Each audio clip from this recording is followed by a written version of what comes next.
سورہ یونس کا رکوع نمبر 2 اور 11ویں پارے کا رکوع نمبر 7۔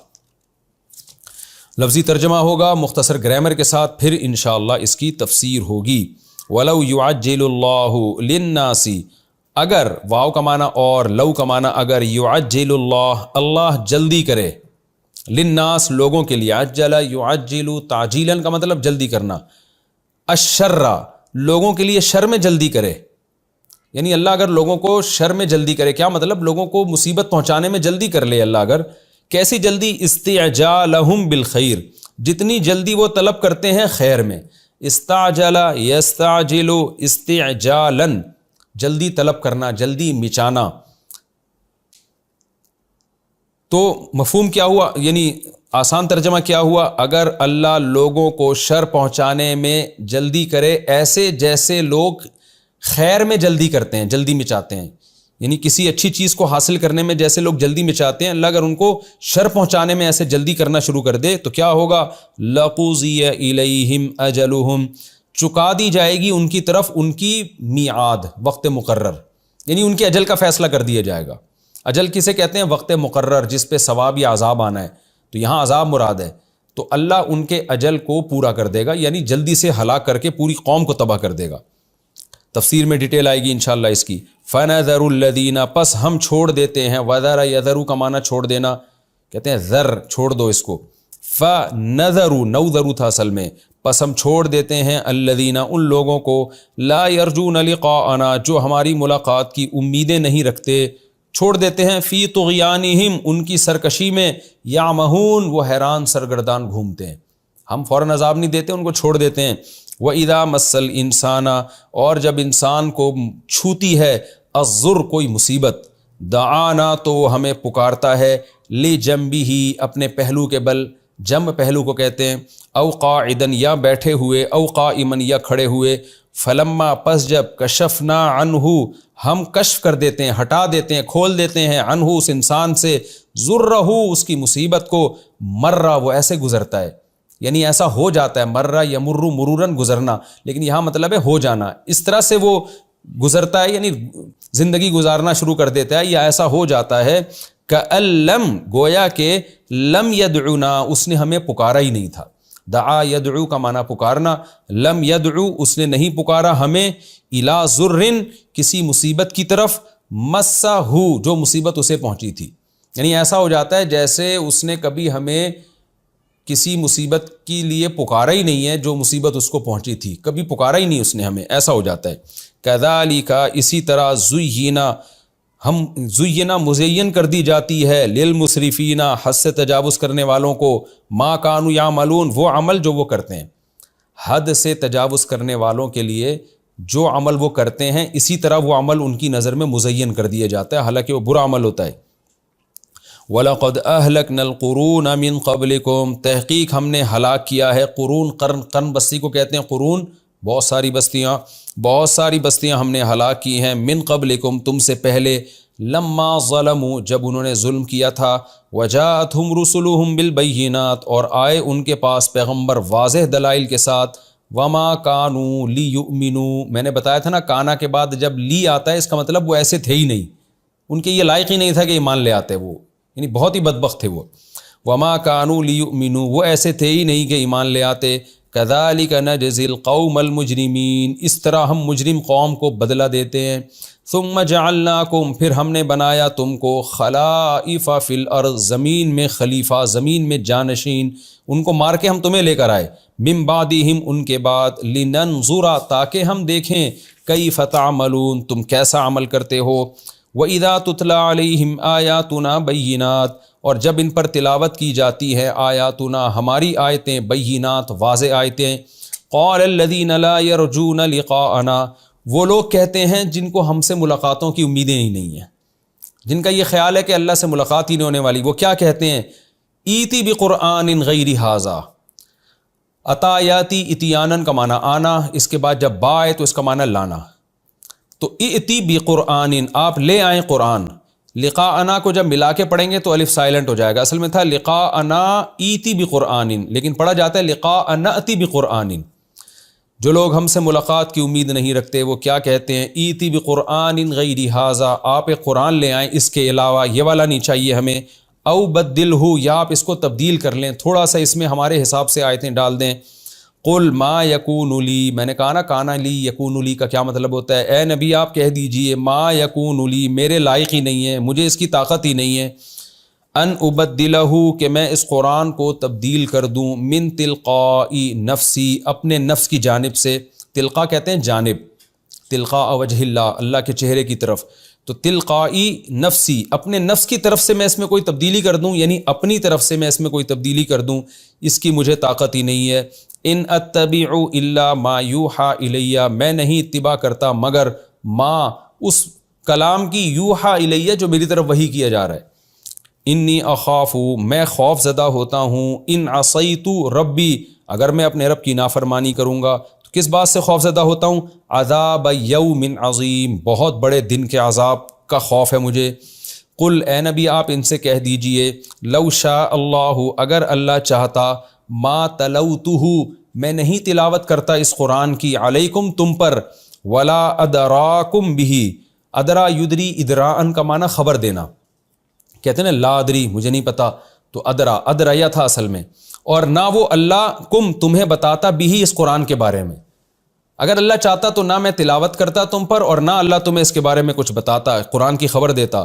فقد لبثت، تحقیق میں رہ چکا ہوں، لبث یلبث، لبسن کا معنی اسٹے کرنا، کہیں قیام کرنا، میں تمہارے درمیان رہا ہوں، فیکم، تمہارے درمیان، عمرن، ایک عمر، یہ تنوین کا مطلب ایک عمر کا ایک حصہ میں نے تمہارے بیچ میں گزارا ہے، من قبل ہی، اس قرآن سے پہلے، اس پر تو کچھ بھی مجھ پہ نازل نہیں ہوتا تھا، نہ میں پڑھتا تھا۔ افلا تعقلون، تو تم عقل سے کام کیوں نہیں لیتے؟ فمن اظلم، پس اس سے بڑا ظالم کون ہوگا؟ اظلم کمپیریٹیو ڈگری، ظلم یظلم، ظلمن، ظلم کرنا، اظلم دوسرے کے مقابلے میں بڑا ظالم، تو اس سے بڑا ظالم کون ہوگا؟ ممن، اصل میں تھا من من، اس شخص سے بڑا ظالم کون ہوگا؟ افترا علی اللہ، جس نے باندھا ہو اللہ پر کذبن، جھوٹ، او کذب بآیاتہ، یا اس کی آیات کا انکار کرے، انہو، بے شک، بات یہ ہے، یہ ہو ضمیر شان کہلاتی ہے، اس کا مطلب ہوتا ہے بات یہ ہے کہ لا یفلح المجرمون، مجرم لوگ کبھی کامیاب نہیں ہوتے، وَيَعْبُدُونَ مِن دُونِ اللَّهِ، اور یہ لوگ اللہ کو چھوڑ کر عبادت کرتے ہیں، ان معبودوں کی، لا یضرہم، جو معبود ان کو نقصان نہیں پہنچا سکتے، ولا ینفعہم، اور نہ ان کو فائدہ پہنچا سکتے ہیں، وَيَقُولُونَ، اور یہ مشرکین کہتے کیا ہیں، ہَؤُلَاءِ شُفَعَاؤُنَا، یہ ہیں ہمارے سفارشی، شفیع سفارش کرنے والا، شفاء اس کی جمع، یہ بت جو ہے ہمارے سفارشی ہیں، عند اللہ، اللہ کے پاس۔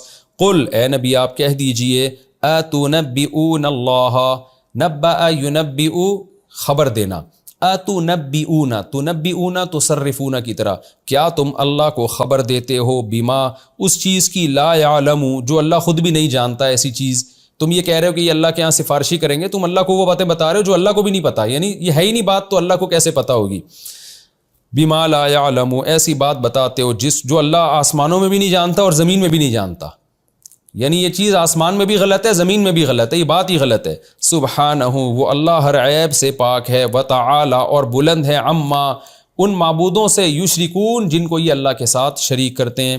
وما کان الناس، اور نہیں تھے لوگ، الا مگر، امتن واحدتن، ایک امت تھے، فاختلفوا، پھر انہوں نے اختلاف شروع کر دیا، ولولا کلمۃ سبقت من ربک، اگر وہ بات نہ ہوتی جو تیرے رب کی طرف سے سبقت لے جا چکی ہے، ایک کلمہ ہے اللہ کا، ایک بات ہے، وہ بات کیا ہے کہ میں ان کو آخرت میں سزا دوں گا، دنیا دار الجزا ہے، دار الجزا نہیں ہے، دار العمل ہے، اگر یہ کلمہ نہ ہوتا، سبقت من ربک، جو تیرے رب کی طرف سے پہلے سبقت کر چکا ہے، یعنی پہلے اللہ یہ بات لکھ چکا ہے کہ آخرت میں اصل سزا کا موقع ہے، دنیا نہیں ہے، اگر یہ اللہ کا کلمہ نہ ہوتا، لقضی بینہم، تو فیصلہ کر دیا جاتا ان کے درمیان، فیما، ان اختلافات کے بارے میں، فی ہی یختلفون، جو اختلافات یہ لوگ کر رہے ہیں، یہ دنیا میں یہ اللہ عملی فیصلہ کر دیتا، دلائل سے تو اللہ نے فیصلہ کیا، لیکن عملاً فیصلہ بھی ہو جاتا۔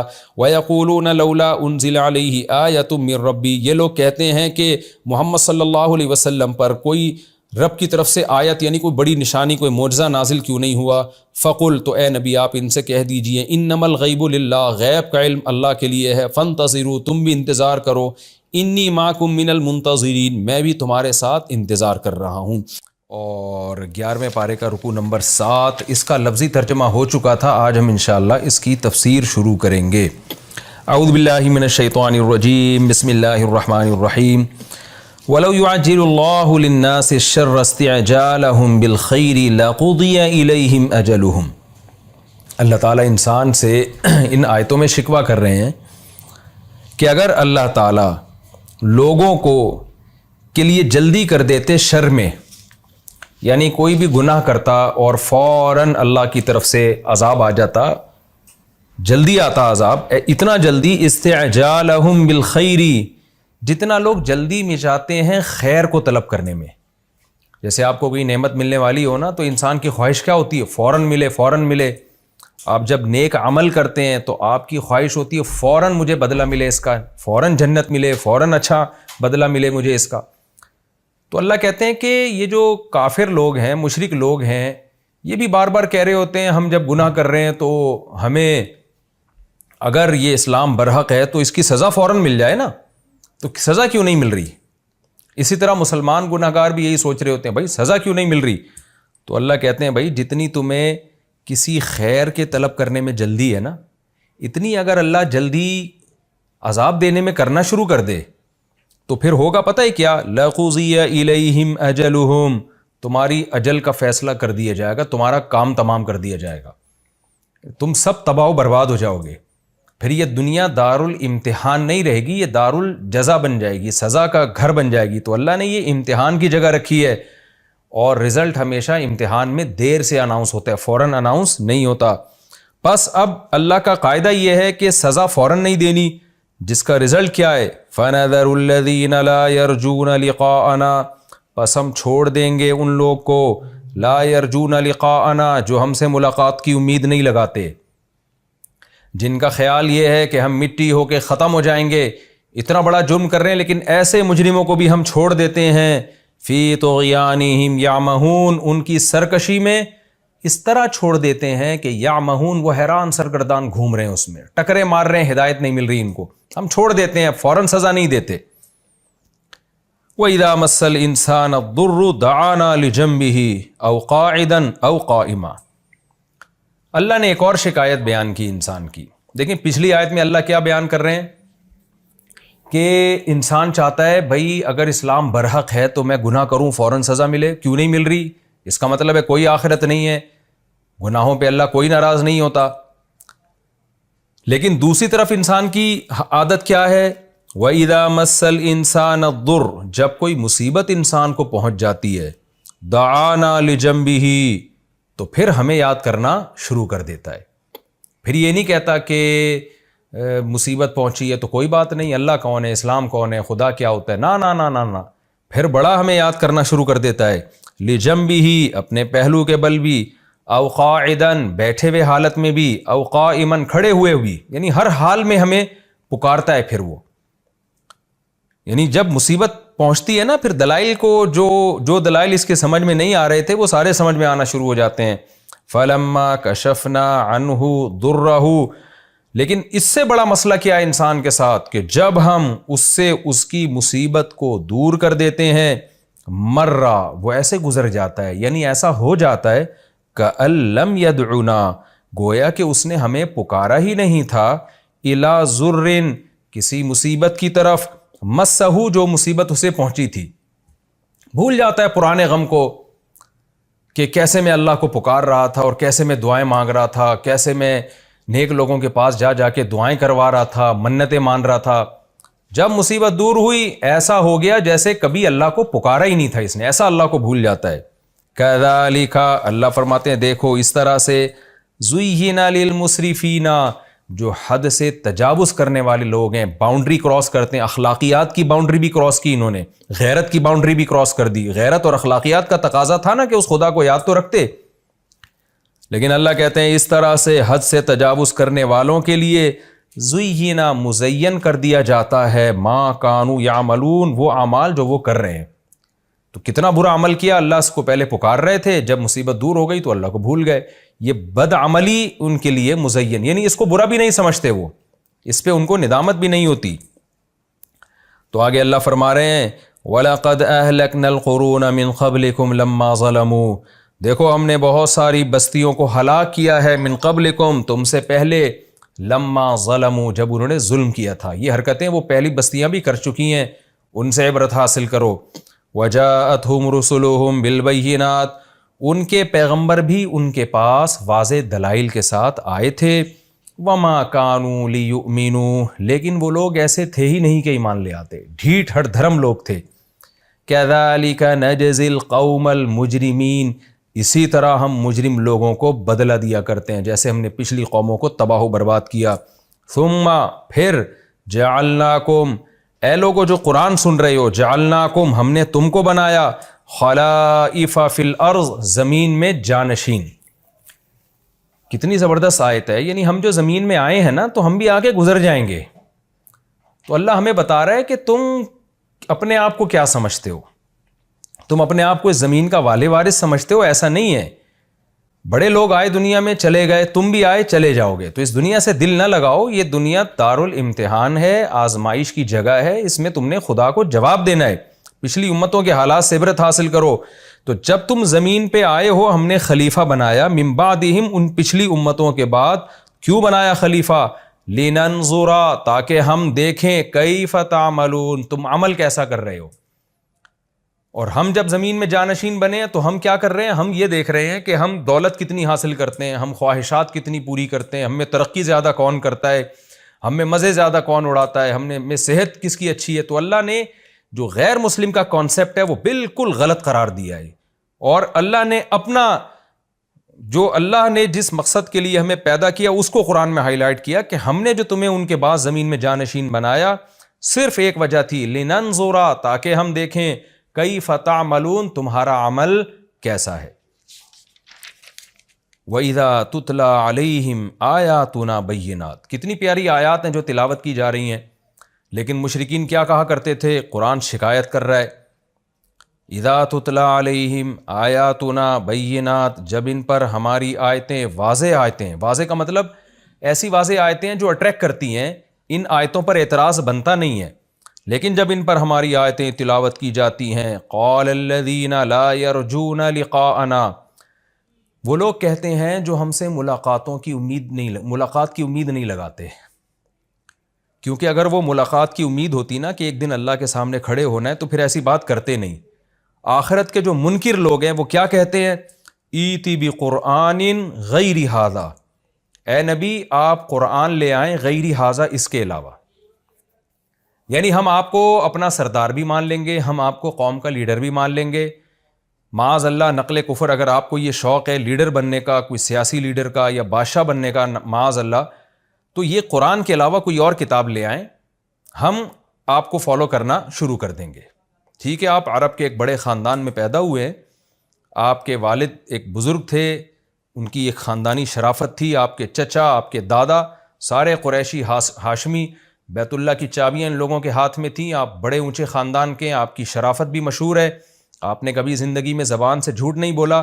تو اگر یہ معاذ اللہ نقل کفر جو کچھ آپ نے دعوے کیے ہوئے ہیں، آپ کا مقصد کوئی سیاسی لیڈر ہے یا ہماری قیادت ہے، تو آپ ایک ہماری بات پر یعنی تھوڑی سی ہمارے ساتھ کمپرومائز کر لیں کہ یہ جو کتاب آپ نے پیش کی ہے نا، اس کے علاوہ کوئی اور کتاب لے آئیں آپ. او بدلہ، یا اگر 100% کوئی دوسری کتاب آپ کے لیے پیش کرنا ممکن نہیں ہے، بدلہ، اس کو تھوڑا چینج کر دیں، کچھ اپنا رکھیں، کچھ ہماری مرضی کی چیزیں اس میں ڈال دیں. وہ ان کی مرضی کی چیزیں کیا ہوں گی؟ بھئی یہ جو بت پرستی کے خلاف اتنا زیادہ بول رہے ہیں اور آخرت میں جہنم کی وعیدیں سنا رہے ہیں، اس طرح کی چیزیں تھوڑی کمپرومائز کر لیں. تو قرآن کیا کہہ رہے ہیں؟ یہ بات وہی لوگ کریں گے جن کو کہ دل میں اللہ کا خوف نہیں ہے، آخرت کی ملاقات کی امید نہیں ہے، وہ یہ بات کریں گے.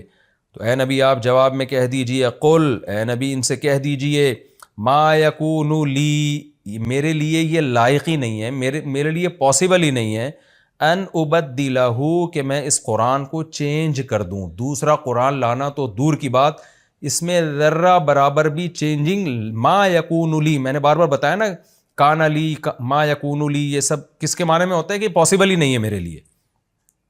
من تلقائی، تلقا کہتے ہیں جانب، من تلقائی نفسی، میں اپنے نفس کی جانب سے، یعنی اپنی طرف سے میں اس میں کوئی چینجنگ کر لوں یہ میرے لیے پاسبل ہے ہی نہیں، تو مجھ سے ایسا مطالبہ کر کیوں رہے ہو جس کی مجھ میں طاقت اور پاور ہی نہیں ہے۔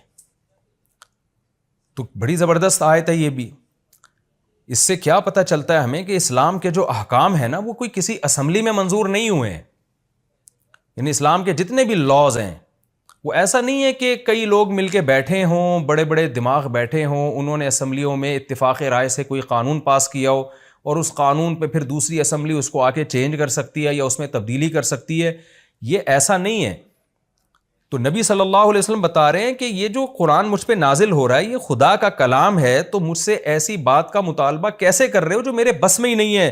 ان اتبع الا ما یوحى الی، بلکہ میں تو اس سے بھی بڑھ کر ایک بات کرتا ہوں تمہارے سامنے۔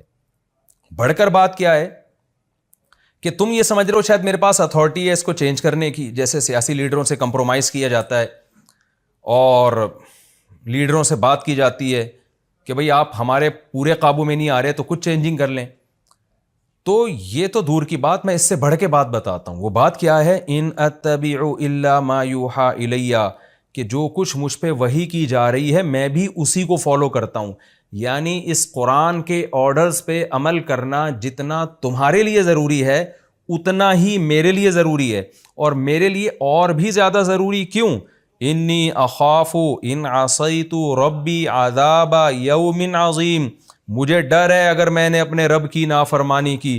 قرآن جو آرڈرز دے رہا ہے میں نے اگر اس میں سے کسی آرڈر کو توڑا تو بہت بڑے عذاب کے دن کا مجھے یعنی یوم عظیم، عذاب یوم عظیم، بہت بڑے دن کا مجھے عذاب کا خطرہ ہے۔ وہ یوم عظیم میدان حشر ہے، یعنی میں تو بہت بڑے دن کے عذاب کا خوف ہے میرے اندر کہ اگر میں نے تبدیلی تو دور کی بات، اس میں مجھے کسی کام کا اللہ نے حکم دیا اور میں اس حکم سے پیچھے ہٹا، کسی کام سے منع کیا اور وہ کام میں نے کر لیا، تو مجھے ڈر ہے مجھ پر بہت بڑا عذاب آ جائے گا۔ تو جس آرڈرز کو فالو کرنے کا مجھے ایسا حکم ہے اس میں آرڈر کی چینجنگ کا تو سوال ہی پیدا نہیں ہوتا، تو یہ میرا کلام ہے ہی نہیں، یہ تو خدا کے آرڈرز ہیں اور اس کا میں تم سے زیادہ پابند ہوں۔ آگے قرآن دلائل سے بات کرتا ہے۔ دیکھیں انہوں نے مطالبہ کیا کیا تھا، بھئی چینج کر دو یا تبدیل کر دو۔ نبی نے کیا جواب دیا؟ ممکن نہیں ہے میرے لیے، اور نہ صرف یہ کہ ممکن نہیں ہے بلکہ ایسا ناممکن ہے جس کا تصور نہیں ہے، کیونکہ چینجنگ تو دور کی بات، میں تو اس قرآن کے حکم کو میرے لیے فالو کرنا تم سے بھی زیادہ ضروری ہے۔ آگے اللہ دلیل دے رہے ہیں کہ یہ ایسا کیوں ہے، یعنی تم یہ کیوں نہیں مان رہے کہ یہ اللہ کا کلام ہے اور یہ اس میں چینجنگ نبی کی طرف سے ممکن نہیں ہے۔ اللہ ہی کسی آیت کو منسوخ کر دے تو اس کی مرضی، کہ نبی کی طرف سے چینجنگ ممکن نہیں ہے، یہ اللہ کا کلام ہے۔ دیکھیں جب مشرکین مطالبہ کر رہے ہیں نا نبی سے کہ آپ چینج کر دیں، اس کا مطلب وہ یہ نبی پہ ثابت کرنا چاہ رہے ہیں کہ یہ آپ نے خود بنایا ہے۔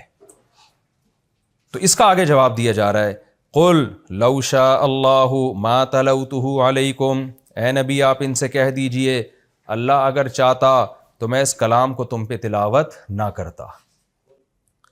یہ سب اللہ کی طرف سے ہو رہا ہے اور میں اس کا پابند ہوں۔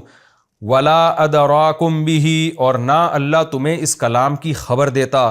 فقد لبثت فیکم عمرا من قبلہ، اس سے پہلے میں نے زندگی کا عمر کا ایک بہت بڑا حصہ تم میں گزار دیا۔ لبثت میں رہا ہوں، فیکم تمہارے درمیان، عمرن ایک عمر، یہ تنوین اس کے لیے آتی ہے کہ ایک عمر کا ایک حصہ، من قبل ہی اس سے پہلے، کیونکہ مشرکین مکہ میں آپ رہے نا 40 سال کے بعد آپ کو نبوت ملی، تو میں نے 40 45 50 سال تمہارے درمیان گزارے ہیں۔ اگر میں نے اپنی طرف سے گڑنا ہوتا تو ایک آیت تو میں اس دوران پیش کرتا۔ کتنی زبردست دلیل ہے۔ اس کی مثال ایسے ہے کہ دیکھیں جو جرم کرتا ہے نا وہ ایک دم سے بہت بڑا مجرم نہیں بن جاتا۔ ہم اکثر کسی کو پکڑتے ہیں نا جرم کرتے ہوئے، ایک 50 سال کا آدمی نے ایک بہت بڑا جرم کیا، 20 بندوں کو قتل کر دیا اس نے، یا ہم یوں کہتے ہیں قتل نہیں کیا لیکن اس پہ قتل کا الزام لگا، تو جب عدالت میں سماعت چلتی ہے تو لوگ کیا کہتے ہیں کہ بھئی یہ 50 سال ہمارے درمیان رہا ہے، آج تک ہم نے اس کو کسی جانور کو قتل کرتے بھی نہیں دیکھا، تو ایک دم سے یہ آدمی ایسا جری ہو کر 20 آدمیوں کو کیسے قتل کر سکتا ہے؟ اتنا بڑا الزام آپ کیسے لگا رہے ہیں اس کے اوپر؟ ایک شخص بہت بڑا جھوٹ بول دے، بہت ہی بڑا، تو اس کے ریلیٹو کیا کہتے ہیں؟ بھئی یہ ہمارے درمیان 40 45 50 سال رہا ہے، ہم نے آج تک اس کو چھوٹا سا جھوٹ بولتے ہوئے نہیں دیکھا، تو یہ اتنی بڑی جھوٹی قسم اٹھا کے کسی پہ بہتان کیسے لگا سکتا ہے؟ یہ بھی ایک دلیل ہوتی ہے۔ تو اسی طرح رسول اللہ صلی اللہ علیہ وسلم بتا رہے ہیں کہ میں تو تمہارے درمیان، یعنی اللہ سکھا رہے ہیں نبی کو کہ آپ بتائیں، قل، اے نبی آپ کہیے کہ میں تمہارے درمیان ایک طویل عمر گزار چکا ہوں، 2-4 سال کی بات نہیں ہے، میں تو پیدا ہونے سے لے کے پلا بڑا تمہارے درمیان ہوں۔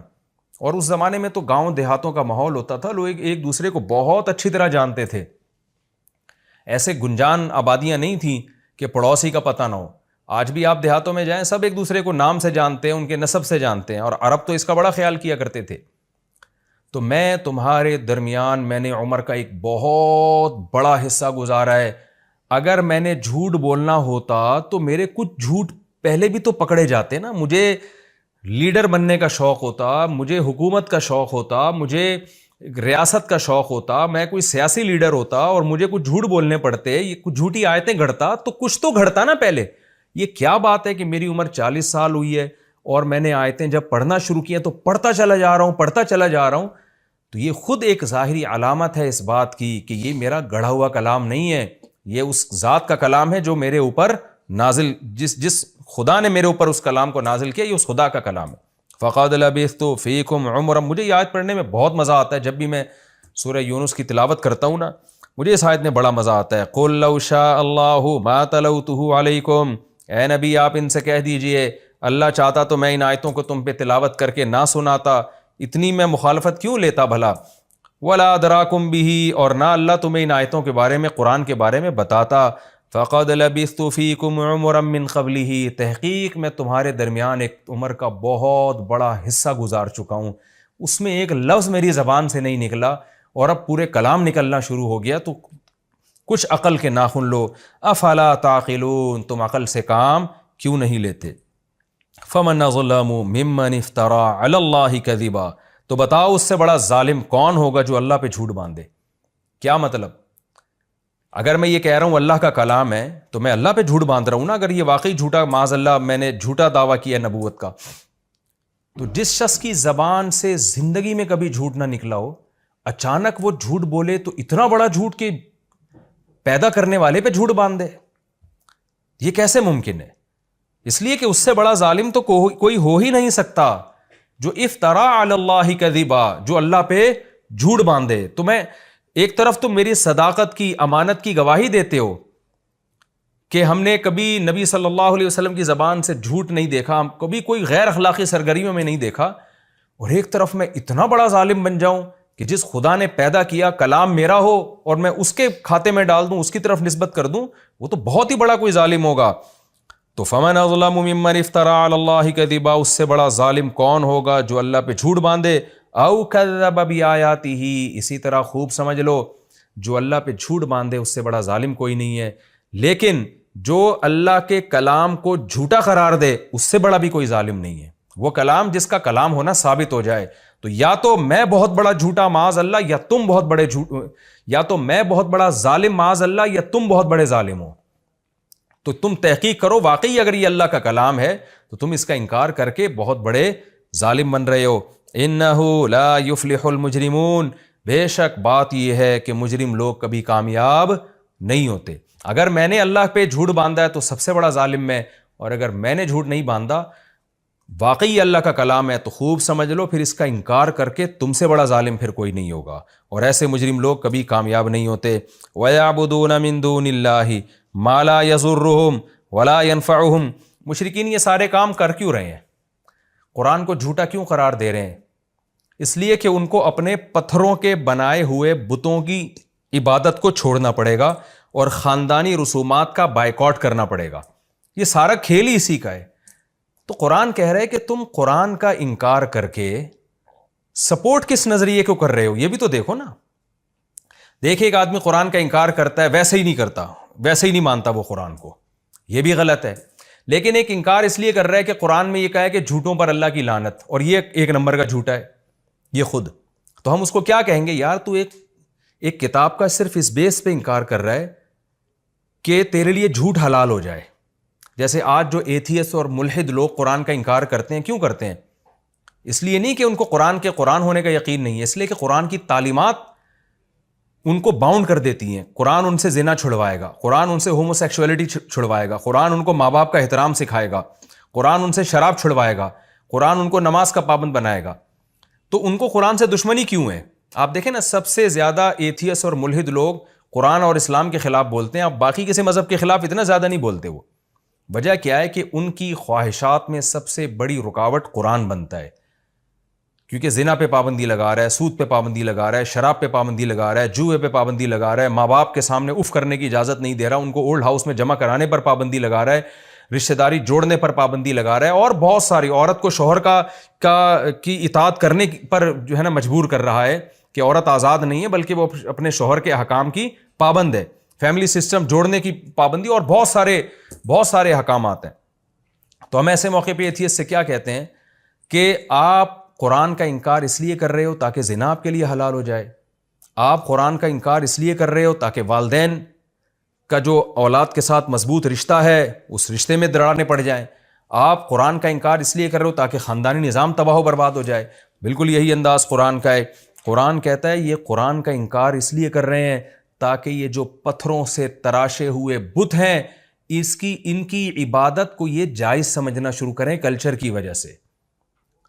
تو قرآن اب ان کو اس دعوے کی طرف لے کر آتا ہے وَيَعْبُدُونَ مِن دُونِ اللَّهِ, کہ تم قرآن کا انکار تو کر رہے ہو لیکن اس کے نتیجے میں کر کیا رہے ہو؟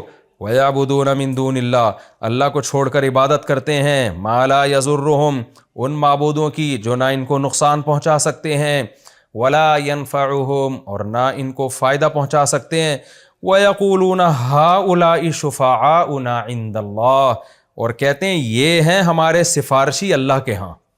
کیونکہ بڑے بڑے بزرگ جو اللہ والے تھے ان کے مرنے کے بعد ان کی مورتیاں بنائی ہوئی تھیں, ان مورتیوں کی عبادت کرتے تھے یہ کہہ کے کہ ان سے ان بزرگوں کی روحیں خوش ہوں گی اور قیامت کے دن یہ اللہ سے ہمیں بخشوائیں گی.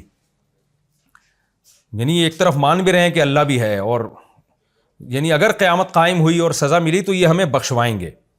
تو قرآن کہتا ہے وَيَقُولُونَ هَؤُلَاءِ, اور پھر یہ عبادت بھی کرتے ہیں اور کہتے ہیں یہ ہیں شفعاؤنا, ہمارے سفارشی اللہ کے پاس. قل, اے نبی آپ ان سے کہہ دیجئے, أَتُنَبِّئُونَ اللَّهَ, کہ تم اللہ کو خبر دیتے ہو, بما, ان چیزوں کی, لا يعلم فی السماوات ولا فی الارض, جو اللہ کو خود بھی آسمان اور زمین میں معلوم ہی نہیں ہے.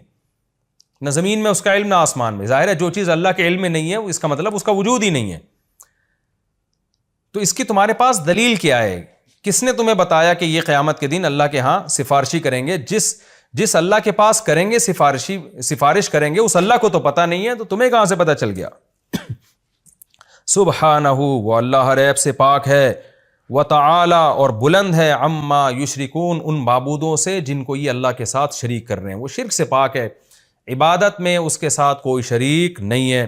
وما كان الناس الا امة واحدة فاختلفوا, یہ بھی ایک اشکال کا جواب ہے. مشرکین کہتے تھے بھائی ہم تو صدیوں سے بت پرستی کرتے چلے آئے ہیں, تو یہ بھی ایک ہمارے برحق ہونے کی دلیل ہے کہ اصل تو بت پرستی ہی ہے دنیا میں. یہ تو نبی صلی اللہ علیہ وسلم نے ایک توحید کا نعرہ لگا دیا اور ایک نیا دین لے کر آئے ہیں. تو انسان کی نیچر ہے وہ نئی چیز کو ایکسیپٹ نہیں کرتا. وہ کہتے ہیں بھائی یہ تو انسانیت تو بہت پہلے سے چلی آ رہی ہے نا, تو پہلے تو ہمیشہ سے ہم دیکھ رہے ہیں بت پرستی چلی آ رہی ہے دنیا میں, تو یہ نئی چیز جو ہے نا وہ غلط ہوتی ہے, پرانی چیز ٹھیک ہوتی ہے. اس کا قرآن جواب دے رہا ہے وما كان الناس الا امة واحدة, نہیں تھے لوگ مگر ایک امت. وہ امت کیا تھی؟ دوسرے مقام پہ قرآن میں آتے ہیں توحید پرست. فاختلفوا, بعد میں اختلاف کیا انہوں نے. اصل انسان توحید پرست ہے آدم علیہ السلام سے لے کر پھر نوح علیہ السلام, اور اس کے بعد یہ تو بعد میں دنیا میں شرک آیا ہے. شروع میں شرک نہیں تھا, سب ایک امت پر تھے, توحید پرست تھے. فاختلفوا, بعد میں لوگوں نے اختلاف کیا ہے. ولولا کلمۃ سبقت من ربک, اے اللہ جب اختلاف کیا تھا تو ان کو ہلاک کر دیتا, ان کو سزا دے کے جہنم میں ڈال دیتا, موت دے دیتا. تو قرآن کہہ رہے ہیں نا, ولولا کلمۃ سبقت من ربک, اگر وہ کلمہ نہ ہوتا جو تیرے رب کی طرف سے پہلے سبقت کر چکا ہے. وہ کلمہ کیا ہے؟ اللہ کا کلمہ ہے کہ میں سزا آخرت میں دوں گا, دنیا دار الجزا نہیں ہے. کبھی کبھار اللہ سزا دے دیتا ہے لیکن اصل میں یہ سزا کی جگہ نہیں ہے. وہ کلمہ اگر نہ ہوتا، وہ اللہ کا ایک قانون نہ ہوتا، لَقُضِیَ بَیْنَہُم، تو ان لوگوں کے درمیان فیصلہ کر دیا جاتا، فی ما، ان چیزوں میں، فیہ یختلفون، جن چیزوں میں لوگ اختلاف کر رہے ہیں. یعنی اس کے علاوہ بھی بہت ساری چیزیں جن میں لوگوں کا اختلاف ہے، حق اور باطل میں کنفیوژن ہے. تو اللہ کہتے ہیں کہ میں آخرت میں دودھ کا دودھ اور پانی کا پانی کر دوں گا. لیکن یہ اللہ کی طرف سے ایک پہلے سے کلمہ ہے جو سبقت کر چکا ہے ہر چیز پر، جو پہلے اللہ نے لکھ دیا ہے کہ اصل فیصلہ قیامت کے دن ہوگا. وَيَقُولُونَ لَوْلَا أُنزِلَ عَلَيْهِ آيَةٌ مِّن رَّبِّهِ، یہ کہتے ہیں کہ نبی پر اللہ کی طرف سے کوئی نشانی نازل کیوں نہیں ہوتی. نشانی سے مراد فرمائشی نشانی. یہ سوال قرآن میں بہت دہرایا گیا، کیونکہ جب نبی کے معجزے آتے تھے تو پھر مشرکین وہ معجزہ ماننے کے بجائے پھر ایک اور مطالبہ کر دیتے کہ یہ والی نشانی دکھائیں، یہ والی نشانی دکھائیں. تو قرآن کہتا ہے فَقُلْ، اے نبی آپ ان سے کہہ دیجئے، اِنَّمَا الْغَيْبُ لِلَّهِ، غیب کا علم اللہ کے لیے ہے، فَانْتَظِرُوا، لہذا انتظار کرو. کیا مطلب؟ نشانی فیوچر میں نازل ہوگی یا نہیں ہوگی یہ غیب کا علم ہے، یہ میرے پاس نہیں ہے. اللہ کوئی نیا معجزہ دکھا بھی سکتا ہے اور نہیں بھی دکھا سکتا. انتظار کرو، اس کی مرضی، دکھانا ہوگا دکھا دے گا، نہیں دکھانا ہوگا تو اس نے ویسے ہی پہلے بہت ساری نشانیاں دکھا دی ہیں. انی معکم من المنتظرین، میں بھی تمہارے ساتھ انتظار کر رہا ہوں. اب اللہ کی مرضی ہے، دکھانا ہو دکھا دے گا. بعد میں بہت سارے معجزے دکھائے گئے. یہ ہمارا رکوع کمپلیٹ ہو گیا جی. اس میں جو ہمیں باتیں جو خلاصے کے طور پر میں چند پوائنٹ بیان کر دیتا ہوں. پہلی بات تو یہ کہ انسان خیر میں بہت جلدی کرتا ہے، ہر چیز کا رزلٹ چاہتا ہے فوراً ملے. وَلَوْ يُعَجِّلُ اللَّهُ لِلنَّاسِ الشَّرَّ اسْتِعْجَالَهُمْ بِالْخَيْرِ. قرآن میں اللہ نے بتایا کہ لوگ خیر میں جلدی جیسے طلب کرتے ہیں نا، تو اس کا مطلب انسان چاہتا ہے کہ جو کام کرے فوراً اس کا رزلٹ سامنے آئے، اس کا اچھا رزلٹ. تو یہ بھی ایک انسان کی نیچر ہے. لیکن عقل مند لوگ کیا کرتے ہیں؟ وہ صبر سے کام لیتے ہیں. اور اللہ کہتے ہیں ہم جو دنیا میں نافرمانوں کو فوراً عذاب نہیں دیتے، اس کی وجہ کیا ہے؟ کہ ہم نے ان کو چھوڑ رکھا ہے. اگر فوراً عذاب آنا شروع ہو جائیں تو کوئی بھی زندہ نہیں بچے گا. اس لیے نافرمانی پر جب عذاب نہیں آتا اس پہ کبھی بھی اترانا نہیں چاہیے. دوسرا میں کیا پتہ چلا، جب کوئی مصیبت پہنچتی ہے تو اکثر لوگوں کی عادت کیا ہوتی ہے؟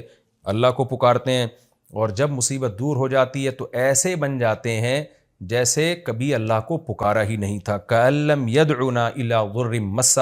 آج بہت سے مسلمان بھی اس آفت میں مبتلا ہیں. ٹینشن پریشانی میں اللہ یاد آ رہا ہوتا ہے اور دعائیں بھی مانگ رہے ہیں، وظیفے پڑھ رہے ہیں، اور جب ٹینشن دور ہوئی تو ایسے جیسے کبھی اللہ کو جانتے ہی نہیں ہے کہ اللہ کون ہے. اس عادت کی برائی بیان ہوئی ہے، اس سے بچنا چاہیے. اور اس میں اللہ نے بتا دیا کہ جو پچھلے لوگ دنیا سے جا چکے ہیں، اس کے بعد جب تم آئے ہو تو تم کچھ وقت کے لیے زمین میں جانشین بنے ہو. تمہاری پیدائش کا بنیادی مقصد لِنَنظُرَ كَيْفَ تَعْمَلُونَ، تمہارا عمل کیسا ہے ہم یہ دیکھ رہے ہیں. حدیث میں یہ مضمون اور زیادہ واضح ہے، ان اللہ لا ينظر الى صورکم ولا الى اموالکم.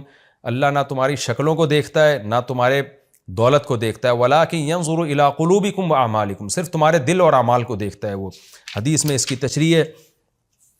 اور اس سے یہ بھی پتہ چلا کہ مشرکین مکہ بار بار اصرار کیا کرتے تھے کہ قرآن چینج کر دیں یا کچھ تبدیلی کر دیں، تو نبی نے صاف بتا دیا کہ میرے بس میں نہیں ہے. تو آج جو اتحاد ادیان کے نام پہ کوششیں ہو رہی ہیں کہ مسلم، عیسائی، ہندو، ان سب کو کسی ایک پلیٹ فارم پہ جمع کیا جائے اور کچھ تھوڑی سی چینجنگ کر لی جائے، کچھ یوں کر لیا جائے، تو یہ بھی اسی کی ایک کوشش ہے.